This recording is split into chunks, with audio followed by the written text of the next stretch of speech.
Hello everyone, welcome to Tushar podcast. And आज का जो हमारा टॉपिक है, उस टॉपिक का स्टूडेंट्स को, पेरेंट्स को बहुत टाइम से इंतजार था।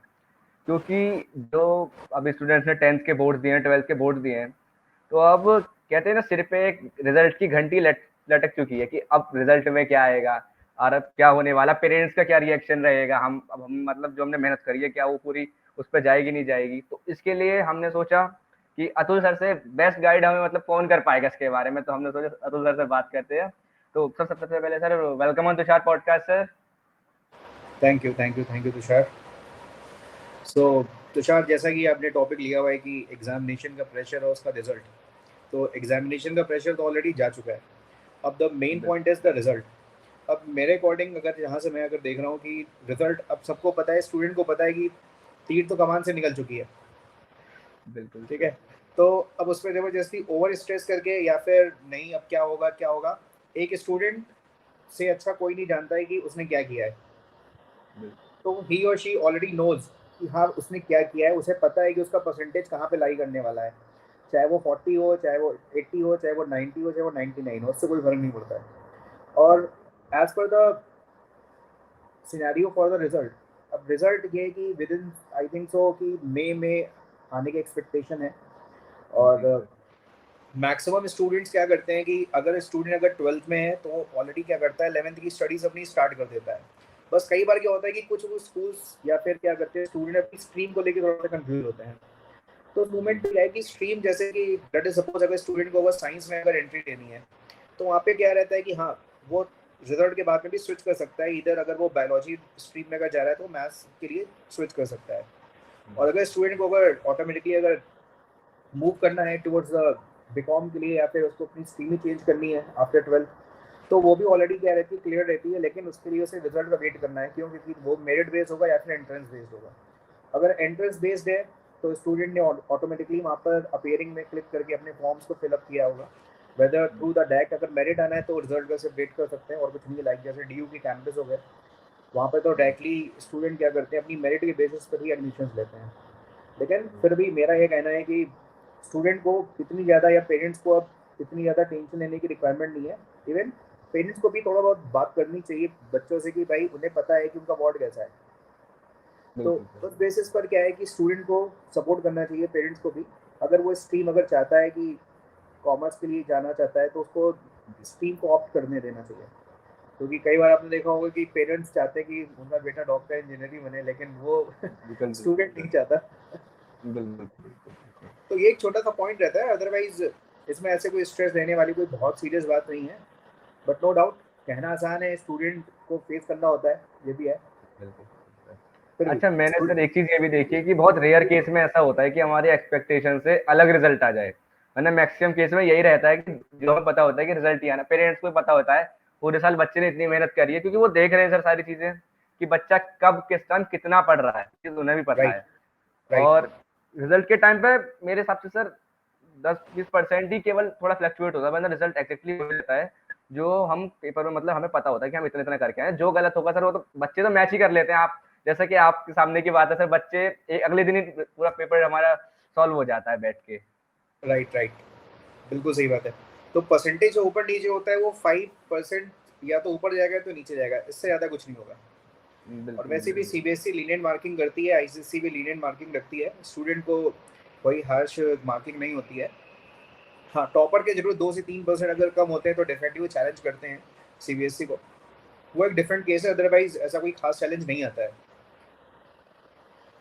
तो उसमें से कोई टेंशन लेने की रिक्वायरमेंट नहीं है। बस हाँ, अपनी स्ट्रीम अगर चूज कर ली है तो उसमें आगे बढ़ जाइए विदाउट वेस्टिंग द टाइम। क्योंकि जो आपको लीड मिलती है in the month of April May June, ये आपको काफ़ी आगे निकाल देती है टू दी अदर स्टूडेंट्स। तो अगर आपने स्ट्रीम अगर बिल्कुल सोच ली कि हाँ मुझे लेनी है तो आप लीजिए। पेरेंट को कन्विंस करिए, नहीं होता है टीचर्स की हेल्प लीजिए, सो दैट आप अपनी मनपसंद स्ट्रीम में जाएं और जहाँ पर अच्छा करना चाहते हैं उसमें कर सकते हैं। बिल्कुल सर। अच्छा सर, एक चीज मैं ये भी देख रहा हूँ आज के टाइम पे क्या हो रहा है कि बच्चे को प्रेशराइज करा जा रहा है स्ट्रीम्स के लिए बहुत ज्यादा। मान लीजिए हम्म अगर वो कहीं ट्यूशन भी पढ़ रहा है या फिर कहीं कोचिंग भी ले रहा है, और हम्म तो फिर वहां पे उसको टीचर्स के एक माहौल दे दिया जाता है कि तुम साइंस ही लेनी चाहिए, अगर तुमने आर्ट्स ले लिया, कॉमर्स ले लिया, तुम तो बेकार हो जाओगे, जीवन हम्म। बर्बाद हो जाएगा। ये चीजें बहुत बोली जाती हैं सर। तो इस पे आपका क्या कहना है सर? नहीं देखो, स्टूडेंट को अगर अपनी स्ट्रीम के लिए अगर ऑटोमेटिकली कॉन्फिडेंस है कि नहीं भाई मुझे कॉमर्स लेनी है, मेरा टीचर मुझे साइंस के लिए प्रेशर कर रहा है, देन कोई बात नहीं, उनकी बात वहाँ से सुनिए और उसके बाद में थैंक यू बोल दीजिए, उसमें ऐसा कोई इशू नहीं है। हाँ, अगर ऐसा केसेस हो रहे हैं कि अगर आपको ऐसा गैस पहले से ही आ रहा है कि अगर मैं इस स्कूल में अगर रुक गया और मेरे साथ फिर कुछ ऐसे एटमॉस्फेयर या फिर मेरे साथ ऐसे कुछ बिहेवियर अच्छा नहीं होगा, तो उस केस में क्या है कि मेरी सजेशन ये रहेगी आप स्कूल स्विच कर दें, क्योंकि जब आप नई जगह जाते हैं तो उसको किसी को कोई फर्क नहीं पड़ता है कि आप किस स्ट्रीम से आ रहे हैं, क्योंकि उसके लिए आप ऐसा फ्रेश है। लेकिन हाँ, ये चैलेंज वहाँ पर ज़्यादा होता है जहाँ पर आप काफ़ी सालों से पढ़ रहे होते हैं, लाइक सपोज दैट आपने 5th में एडमिशन ले लिया, तो टीचर चाहते हैं कि नहीं भाई ये स्टूडेंट मुझसे पढ़ा हुआ है, आगे इसको साइंस ही लेनी चाहिए, ये कर जाएगा। तो ऐसी सिचुएशंस होती हैं। कभी कभी सजेशंस अच्छे भी हो सकते हैं, ऐसा मैं नहीं कह रहा कि हमेशा ही खराब होगा, कभी कभी सजेशंस अच्छे भी हो जाते हैं। तो डुअल साइड्स है, लेकिन स्टिल जो आपकी इनर स्ट्रिंग कहती है कि हाँ अगर आपने अपना गोल बनाया हुआ है कि नहीं मुझे कॉमर्स ही लेनी है या फिर मुझे साइंस ही लेनी है, और आपको पता है कि आगे चल के उसमें आगे करना क्या है, तो फिर अपनी स्ट्रीम में आप स्टिक रहिए। किसी के कहने से, प्रेशराइज होने से आपको अपनी स्ट्रीम चेंज करने की रिक्वायरमेंट नहीं है। बिल्कुल बिल्कुल सर। अच्छा सर, हम एक चीज देखते हैं कि रिजल्ट के टाइम पे बच्चे को रिजल्ट से ज्यादा पेरेंट्स से डर रहता है। तो मतलब क्या चीजें लाइक आप पेरेंट्स को गाइड करना चाहेंगे कि उन्हें क्या क्या चीजें ध्यान रखनी चाहिए बच्चे के साथ रिजल्ट के टाइम पे, मतलब क्या क्या चीजें? पेरेंट्स को मेरा ये मैसेज है कि जब स्टूडेंट का रिजल्ट आने वाला होता है तो उसके एटलीस्ट 1 वीक या 10 days before already notification flash हो जाता है, result is going to be out on like suppose for example 12th में। तो within a week student की काउंसलिंग करते रहना चाहिए, पेरेंट्स को भी सपोर्ट करना चाहिए कि बेटा जो भी होगा देखा जाएगा। अगर आपका रिजल्ट एवरेज भी है तो भी पेरेंट्स को कन्विंस करना चाहिए स्टूडेंट को कि कोई नहीं बेटा, अगर आपको साइंस ही लेनी है या कोई और स्ट्रीम भी लेनी है, अगर स्कूल वाले नहीं भी देते हैं then we will switch the school, लेकिन आपको इतना प्रेशर लेने की जरूरत नहीं है, क्योंकि स्टूडेंट की लाइफ से इम्पोर्टेंट कोई स्ट्रीम नहीं है। स्टूडेंट अपनी लाइफ बना लेगा, ऐसा कुछ नहीं है। स्कूल बिल्कुल plays an important role no doubt, लेकिन ऐसा नहीं है कि लेट अस सपोज स्टूडेंट अगर डीपीएस में पढ़ रहा है और दूसरा स्टूडेंट अगर केबी में पढ़ रहा है तो उसने डीपीएस में पढ़ाई नहीं करी, तो ऐसा नहीं कि उसका लाइफ बर्बाद हो जाएगी। केबी में पढ़ के भी बच्चा कर लेगा, ऐसा कुछ नहीं है। स्टूडेंट अगर करना चाहता है तो कर लेगा। स्कूल का इतना ज़्यादा फिर कोई खास सपोर्ट नहीं रहता है 11th-12th में, ऐसा कोई खास चैलेंज नहीं है, तो उसके लिए बिल्कुल। बेसिक है। अच्छा सर, एक चीज ये भी रहती है कि मैंने एक चीज ये भी देखी है कि बच्चा मान लीजिए अगर पढ़ाई में थोड़ा वीक है, बट पेरेंट्स का अगर सपोर्ट रहता है ना पीछे से, वो बच्चा वो आगे टाइम पे मतलब कवर कर लेता है बहुत चीजें। बिल्कुल कर लेता है, क्योंकि बिल्कुल हमने कर लेता बहुत है। सर केसेस आपने भी जैसे सर देखे होंगे कि स्टार्टिंग में बच्चा वीक रहता है, बट टीचर्स के साथ थोड़ा कोऑपरेट करके पेरेंट्स की थोड़ी मेहनत लगती है, वो बच्चा फिर एक ठीक लाइन में आ जाता है। बट सर हम क्या देखते हैं ना, अब बच्चे से क्या एक्सपेक्ट हो रहा है कि अभी वो 0 पे है, उसे तुरंत टॉपर बनाया जाए सर, सीधा वो फर्स्ट पे आ जाए। ये सबसे बड़ी जो गलती हम सब देखते हैं सर, कोचिंग में भी, स्कूल्स में भी, और यहाँ तक कि ट्यूशन में भी सर यही चीजें चल रही हैं आजकल कि सीधा टॉपर ही निकले बच्चा। सर इस पे आप मतलब क्या बताना चाहेंगे? नहीं, बिल्कुल सही बात है। एक्चुअली कह रहे हैं कि पेरेंट्स की एक्सपेक्टेशन बहुत ज़्यादा हो जाती है। लेट अस सपोज अगर उन्होंने किसी भी इंस्टीट्यूशन में उसको एडमिशन कराया है या फिर होम ट्यूशन भी लगाया है, तो वो सोचते हैं कि अगर उसका 35% आ रहा है तो सीधे उसका 90% आने चाहिए, नहीं तो उन्हें लगता है कि ट्यूशन लगाना बेकार हो गया, बच्चा पढ़ नहीं रहा है, टीचर बेकार है। इस तरीके की चीज़ें, बिकॉज एवरीथिंग टेक्स टाइम। अब हो सकता है कि कुछ केसेस में ऐसा होता है कि टीचर्स का रोल ऐसा रहता है कि स्टूडेंट को इंटरेस्ट आ जाता है उस सब्जेक्ट में। आपने देखा होगा कि जैसे स्कूल में कुछ बच्चों के फेवरेट टीचर हिंदी के टीचर्स भी होते हैं, बिल्कुल तो बिल्कुल। ऐसा नहीं है। स्टूडेंट वो चाहता है कि आगे चल के हिंदी में अपना करियर बना ले, तो आगे जाके प्रोफेसर भी बन जाता है, बाकी सब्जेक्ट से बेकार होते हैं, तो अपना वो आर्ट स्ट्रीम लेकर भी अपनी लाइफ को आगे ले जाता है, ऐसा कोई इशू नहीं है। लेकिन फिर भी थोड़ा पेशेंस तो चाहिए होता है, और कई बार क्या होता है कि स्टूडेंट की गाइडेंस जरूर देखनी चाहिए कि उसको राइट गाइडेंस मिल रही है कि नहीं मिल रही है। हाँ, प्रोग्रेस थोड़ी स्लो हो रही है, अगर 5 मार्क्स का भी अगर उसे अगर इंक्रीमेंट मिल रहा है तो मतलब उसकी डायरेक्शन सही जा रही है, और उसके बावजूद अगर नहीं हो रहा है तो उसका मतलब है कि वो स्ट्रीम वो आगे नहीं चला पाएगा। अगर चला भी ले गया तो उसमें आगे उसका कोई फ्यूचर नहीं है, क्योंकि ज़बरदस्ती प्रेशर करके उसने 10 क्वेश्चन 20 क्वेश्चन रट लिए, और बाय डिफ़ॉल्ट बोर्ड का पैटर्न तो सेट होता है, सबको पता है। बिल्कुल बिल्कुल सर। तो अगर 20-30 क्वेश्चन बच्चे ने अगर याद भी कर लिए तो भी वो क्या कर सकता है कि हो सकता है कि 50 to 70% मार्क्स ले आएगा, और फिर उसको स्ट्रीम तो मिल ही जाएगी, और फिर लेकिन आगे उसकी लाइफ उतनी फ्रूटफुल नहीं होगी जितनी होनी चाहिए। बिल्कुल बिल्कुल सर। अच्छा सर, हम मतलब बच्चे भी देखते रहे कि जिसमें कि क्या रहता है, बच्चा मजे मजे में कॉन्फिडेंस से पीसीएम ले लेता है। हमने क्या देखा, पीसीएम में अच्छे अच्छे बच्चे फेल हो जाते हैं, और आर्ट्स में जिन बच्चों को आप सोच भी नहीं पाओगे वो बच्चे टॉप कर जाते हैं। जैसे कि हमारे डीपीएस के आई थिंक टॉपर भी जो पिछली बार आई थिंक आर्ट्स स्ट्रीम से ही रहे थे। हम्म, बिल्कुल सही है। तो ऐसा कुछ नहीं है, देखो सिंपल सा फंडा है, क्लियर है। अगर आपको अपनी स्ट्रीम्स अगर ऑलरेडी बिल्कुल क्लियर करके रखी हुई है तो उसमें ज़्यादा अपने आप को प्रेशराइज करने की रिक्वायरमेंट नहीं है, और किसी के इन्फ्लुएंस में आके तो बिल्कुल नहीं करना चाहिए कि मेरा फ्रेंड है वो तो साइंस ले रहा है तो मैं भी ले लेता हूँ, ऐसा नहीं करना है, क्योंकि बिल्कुल फ्रेंड्स आपके बिल्कुल। यही रह जाएंगे। क्योंकि जिस हाँ। फ्रेंड ने अगर साइंस ली है तो उसे पता है कि उसे साइंस क्यों लेनी है, उसे आगे जाके बीटेक करना है, उसने अपना गोल सेट कर रखा होगा ठीक है मुझे आईटी जेई के लिए करना है, तो अपने प्रैक्टिसेस को उसी अकॉर्डिंग क्या करेगा, कैरी ऑन करेगा। लेकिन अगर जी। आपने उसके इन्फ्लुएंस में आके उसके साथ अगर साइंस ले ली फिर आप नहीं चला पा रहे हो, वो तो चला ले गया, फिर आप ज़्यादा डिप्रेस हो गए, उसको उससे बेटर है कि ऐसा नहीं करना चाहिए। बिल्कुल, बिल्कुल। अच्छा सर, ये मैं सबको बताना चाहूँगा, ये सर ने अपनी बोर्ड्स की कहानी हमें मतलब जिस समय सर पढ़ा रहे थे उन्होंने तब भी बताई थी। तो मैं आपसे रिक्वेस्ट करूँगा कि आज आप अपने बोर्ड्स की कहानी ऑडियंस को बताएँ सर, आपके बोर्ड्स की कैसी रही थी कहानी? बोर्ड्स की कहानी एक्चुअली क्या है कि मुझे बेसिकली वैसे कोई खास टेंशन तो नहीं होती थी बोर्ड एग्जामिनेशन की, लेकिन अब मुझे बहुत अच्छे से याद है कि जब मेरा 10th का एग्जामिनेशन था तो मेरी प्रिपरेशन बहुत अच्छी चल रही थी। अब देखिए आप लोग कई बार बोलते हैं ना फ्रेंडशिप फ्रेंडशिप, तो मैं भी गया था कि अपने फ्रेंड को एक घर छोड़ने गया बाय डिफ़ॉल्ट पेपर के बाद में, जी सेकंड सर। पेपर हुआ था बस। तो इंग्लिश के पेपर के बाद में मैं उसको ड्रॉप करने घर जा रहा था, और बाय डिफ़ॉल्ट उसको 2 दिन पहले ही चिकन पॉक्स हुआ तो उसने बताया नहीं था। जी सर। और उसके बाद में फिर क्या हुआ, 2 डेज़ के बाद में जब गैप था, क्योंकि पेपर्स के बीच में अच्छा खासा गैप होता है, तो 3 से 4 दिन के जब बीच का गैप था तो फिर मुझे भी चिकन पॉक्स हो गया। अब चिकन पॉक्स अगर हो गया है तो पूरी बॉडी ऑलरेडी पेन में होती है। तो उस जी सर, मोमेंट में फिर बिल्कुल। क्या हुआ कि बाकी के जितने भी पेपर थे फिर मैंने ग्राउंड में बैठ के बाहर दिए। मेरे पास 2 ऑप्शन थे, या तो मैं ड्रॉप कर देता, लेकिन मुझे पता था ड्रॉप करने का तो कोई पॉइंट है नहीं। तो बिल्कुल, उस वजह से मेरा परसेंटेज नियर बाय मान के चलिए 10 टू 12% गिर गया, बल्कि वो ज़्यादा ही गिर गया एक्सपेक्टेशन से। तो अब आप सोच लीजिए, तो फ्रेंड्स किसी के इस मोमेंट में काम नहीं आते, ठीक है? तो मेरी वजह से मेरे बाकी फ्रेंड्स ने तो पेपर नहीं छोड़ा ना, बिल्कुल, उन्होंने तो पेपर दिया। बिल्कुल, फिर उसके बिल्कुल। बाद में जिस स्कूल में मैं था वहाँ पर मुझे स्ट्रीम वहाँ पे नहीं दे रहे थे, मुझे साइंस चाहिए थे लेकिन वो नहीं दे रहे थे उस मोमेंट में। फिर मैंने कहा कोई नहीं है, मैं स्विच कर दूंगा, फिर मैंने स्विच कर दिया। फिर उसके बाद ईजिली मैंने 12th में आराम से अपना बोर्ड में जो भी कोई चीज़ में कवर कर ली। तो ऐसा कोई खास चैलेंज नहीं आता है, इसीलिए मैं कह रहा हूँ कि स्ट्रीम आपको जो अच्छी लग रही है, स्कूल का रोल 11th 12th पे इतना कोई खास नहीं रहता है, बिल्कुल, तो बिल्कुल। इसलिए बेफिक्र रहिए। और जो आपको मन कर रहा है स्ट्रीम के लिए, अपना गोल को सेट रखिए कि आफ्टर स्कूलिंग भी आपको क्या करनी है, ठीक है? Take a guidance from the parents and the teachers both, और तीनों लोग मिलकर बैठिए और अपने जो गोल फाइनल गोल है उस पर काम करिए। मेरा तो यही कहना है, वो आपको ज़्यादा बिल्कुल, फ्रूटफुल रिजल्ट देगा और आप अपनी लाइफ को आगे एंजॉय भी करोगे। बिल्कुल, बिल्कुल सर। ये रहेगा। हम सर ये भी एक चीज़ देखते हैं कि हमने मतलब लोगों से सुन रखा है कि हमें ये करना है, हमें वो करना है। एक गोल बिठा देते हैं, हमने सुन लिया कि आईएएस बनना है, चलो आईएएस बनने के लिए आईएएस ही बनना है। अब हमें ये नहीं पता है सर वहाँ तक जाने के लिए हमें क्या-क्या चीज़ें उसमें बीच में हमारे सर इसमें चैलेंजेस रहेंगे, हमें क्या-क्या चीज़ें पढ़नी होंगी, हमें कुछ नॉलेज नहीं होगी, हमें ये पता है कि यहाँ से सुन लिया ये करना है। तो सबसे पहला आई थिंक रोड मैप बहुत ज़रूरी है सर किसी भी गोल के लिए आज के टाइम पे। रूट मैप बेसिकली क्या है कि इसमें अपने टीचर्स की हेल्प लीजिए, पेरेंट्स की हेल्प लीजिए, लेकिन रूट मैप आज के टाइम पे आप एक भी गूगल करिए तो गूगल में सारी इन्फॉर्मेशन है। तो अगर आप लेट अस सपोज आपने बोला कि student want to become an IAS, अगर वो आईएएस बनना चाहता है, तो सिंपल सी बात है कि आप देखोगे कि गूगल में आपको पूरी इन्फॉर्मेशन दे देगा कि आपको कौन सी बुक्स से स्टार्ट करना है। क्लास 6 के बुक से लेकर आपको ग्रेजुएशन तक की सारी बुक्स को लाइन बाय लाइन एक एक चीज़ें पता होनी चाहिए। तो इतनी चीज़ों को दिमाग में लर्न करना, प्लस उसके बाद में ये तो सिर्फ आपके रिटर्न के लिए इंपॉर्टेंट है, प्लस आपका IQ level, understanding level, skills सब कुछ टेस्ट होती है आईएएस में।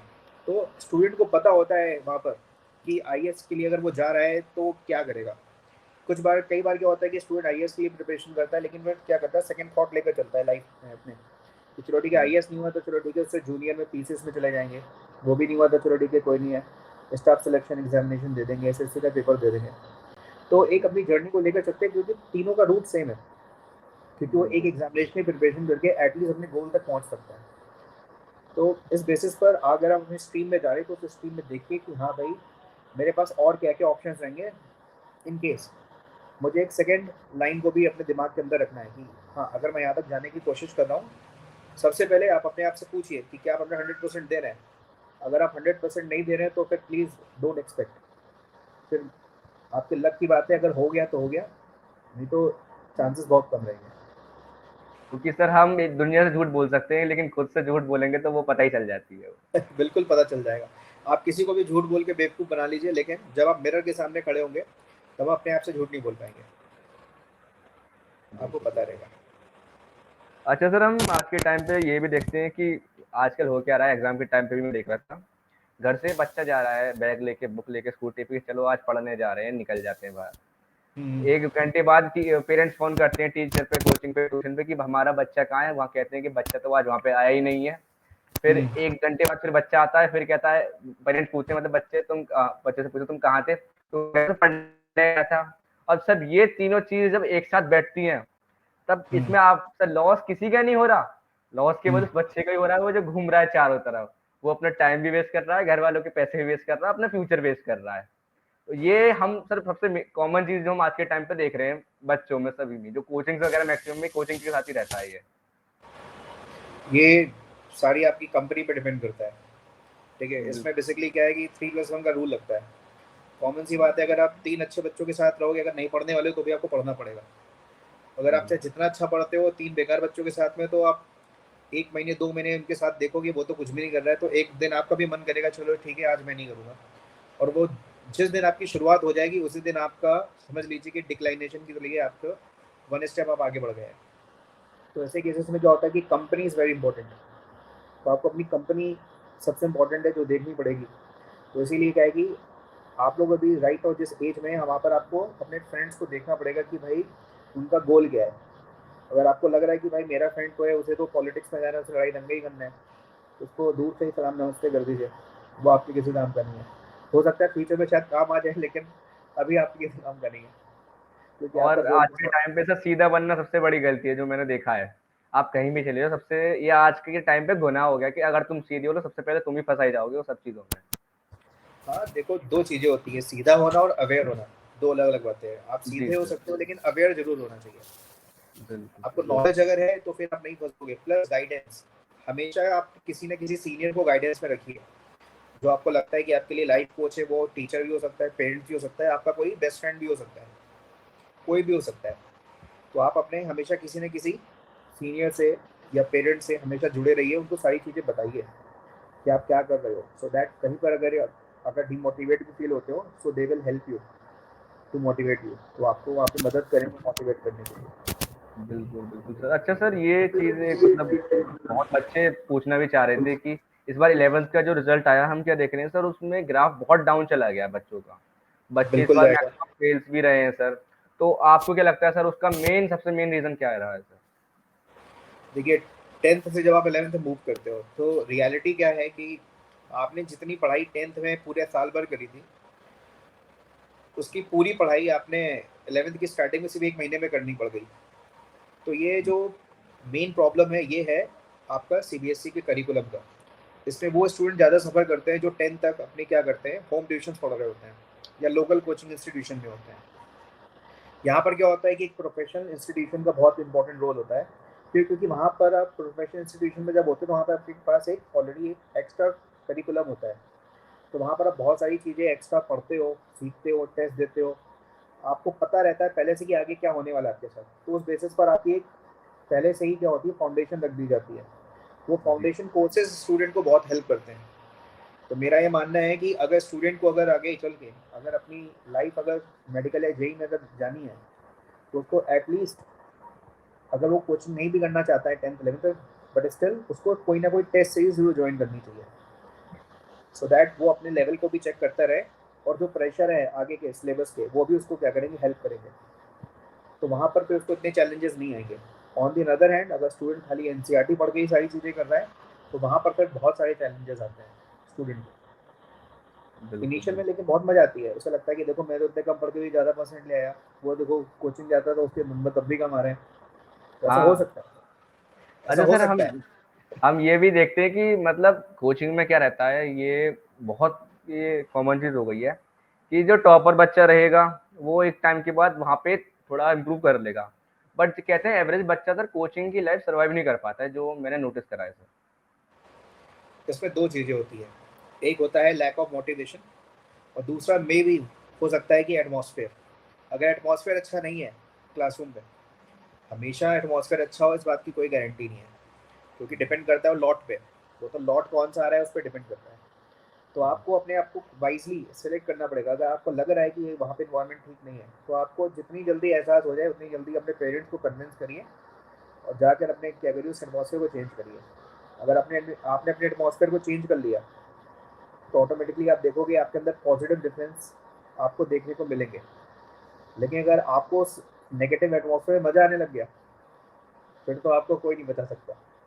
बिल्कुल, तो बिल्कुल सर। वो तो फिर एक बहुत नेगेटिव पार्ट हो जाता है। तो उस वजह से बिल्कुल। That is again very important.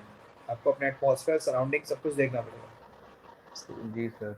अच्छा सर, हम आजकल क्या देखते हैं कि जो बच्चे हैं वो टीचर चेंज करना, ये आज के ज़माने में बहुत बड़ा ट्रेंड बन चुका है कि अगर किसी टीचर की थोड़ी-सी बात भी अगर समझ में नहीं आ रही तो टीचर चेंज कर दो। और सर मैं मानता हूँ कहीं न कहीं सर ये मतलब बहुत रेयर केस में हो जाता है, लेकिन हम आजकल हर स्कूल्स में भी ये देख रहे हैं कि अगर टीचर की 2 या 1 चैप्टर समझ में नहीं आ रहा है कि टीचर बेकार है, टीचर को पढ़ाने नहीं आ रहा। बट सर हम ये भूल जाते हैं कि हम उस क्लास में आ जाए हैं और वही टीचर उस क्लास को इतने सालों से पढ़ा रहा है। नहीं, बिल्कुल है। कई बार क्या होता है कि हर स्टूडेंट की नीड अलग है, डिमांड अलग है। कुछ बच्चे को एक्स्ट्रा चाहिए, कुछ को जितना है उतना ही चाहिए, किसी को कुछ भी नहीं चाहिए। तो डिपेंड करता है स्टूडेंट की रिक्वायरमेंट क्या है। कुछ केसेस में अब स्टूडेंट इसमें कई बार ऐसा भी होता है कि स्टूडेंट सही भी हो सकता है, गलत भी हो सकता है। सिमिलरली टीचर भी सही हो सकता है, गलत भी हो सकता है। बट स्टिल बिल्कुल, मेरा ये मानना है कि जो स्कूल्स होते हैं या कोई भी इंस्टीट्यूशन होता है, वो टीचर का जब सिलेक्शन करता है तो ऑब्वियस सी बात है वो किसी ना किसी प्रोसेस के थ्रू होकर ही आया होगा। उसने रिटर्न में दिया होगा, उसने डेमो भी दिया होगा। तो हो सकता है कि कुछ टॉपिक कभी कभी किसी टीचर के भी हो सकता है कि वीक नहीं मैं बोलूँगा, हो सकता है कि उसका वे ऑफ एक्सप्रेशन उतना बेटर ना हो। तो बिल्कुल, उस केसेस में हो सकता है कि स्टूडेंट की अंडरस्टैंडिंग उस टॉपिक पे नहीं हो पा रही है, इस वजह से। तो बिल्कुल अगर सर, ऐसे केसेस हैं तो डेफिनेटली स्कूल में भी क्या होता है कि अगर आप किसी अपने क्लास टीचर से या मेंटोर से बात भी करते हैं, तो आपको दूसरे टीचर से असिस्टेंट दिला देते हैं अगर ऐसे केसेस अगर होते हैं। कई बार ऐसा होता है कि आप लोग ग्रुप में नहीं समझ पाते हैं, ठीक है, तो आपको पर्सनल अटेंशन की रिक्वायरमेंट पड़ती है। तो अगर ऐसे केसेस अगर आ रहे हैं तो वन टू वन इंटरेक्शन के लिए टीचर को बोल सकते हैं। अगर आप कभी भी टीचर को सीखने के पर्पज से अगर उसको अप्रोच करते हैं तो डेफिनेटली वो कभी भी आपको ये नहीं बोलेगा कि नहीं तुम्हें ये तुम गधे हो, डम्ब हो। क्योंकि टीचर जनरली कभी ऐसा नहीं करेगा अगर वो बिल्कुल। ट्रू टीचर है।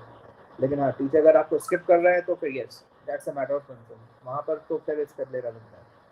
जी सर। अच्छा सर, अब ये भी है कि बच्चों को ना 80% बाहर की बातें चाहिए क्लास में और 20% क्लास का कंटेंट चाहिए। जो ये बहुत कॉमन हो गया है कि हम क्या देखते हैं, आप कोई भी टॉपिक की बात कर लो, बच्चा क्लास में सोना शुरू कर देगा। और वहीं आपने कहीं से कोई इंस्टाग्राम या कहीं से कहीं भी कोई बात कर ली, बच्चा 1 सेकंड में पूरी क्लास सर वहीं एंगेज हो जाती है। ये बेसिकली एंगेजिंग वाली जो बात है, अब ये तो डिपेंड करता है टीचर टू टीचर। अब स्टूडेंट को एंगेज करने के लिए वो इंस्टाग्राम की बात भी कर सकता है, साइंटिस्ट की लाइफ के बारे में भी बात कर सकता है। बिल्कुल सर। ठीक है, तो जैसे कि हर कॉइन के दो एस्पेक्ट, उसी तरह से वो डिपेंड करता है कि कौन सा टीचर कैसे एग्जाम्पल्स उठाना चाहता है। मे भी हो सकता है कि इंग्लिश में कुछ ऐसा ड्रामा हो या फिर कोई लिटरेचर की बात चल रही हो, तो वहाँ पे मे बी वो रिलेवेंट हो। लेकिन साइंस में तो इंस्टाग्राम और मैथ्स का तो इंस्टाग्राम को किसी काम का नहीं है, ना ही वहाँ पर कोई बिल्कुल थिंकिंग सर। कैपेसिटी की बात होगी। तो depend from subject to subject इस बेसिस पर। तो बिल्कुल, डिपेंड करता है बिल्कुल। क्या सब्जेक्ट है, उस बेसिस पर जो भी लाइव एग्जांपल्स एंगेज करने के लिए करने चाहिए, they can definitely do it. वो कर सकते हैं। बिल्कुल सर।